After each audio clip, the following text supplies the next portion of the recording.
Well, what's the best exercise for your abs? I would say it's not the exercise that is important.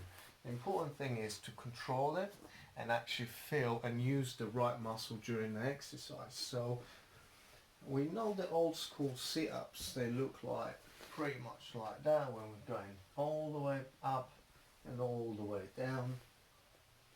And that's the old school exercise for your abs. And as you can notice, we've got, let's say we've got a good position of your hips, so we've got a nice till, we don't have any space in between the lower back and the mat, so that's sorted. And we get a nice crunch of the abs, getting the ribs closer to your hip, squeezing it, and at this point, once we're lifting it up, we're actually not activating any more of your core, even with your hump release. There's no more tension here. We're getting more from your hip flexors and your legs. So it's kind of pointless, in my opinion, if you just want to focus on your abs.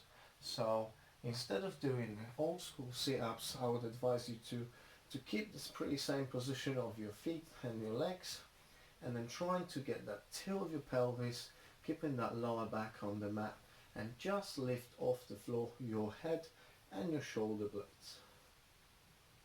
By squeezing your core here, this is the maximum squeeze I can get by keeping the lower back on the mat and tilting the pelvis towards me, so the hip towards the rib cage towards the hip. We're trying to squeeze that apart, and it helps to breathe out to get a little bit more space.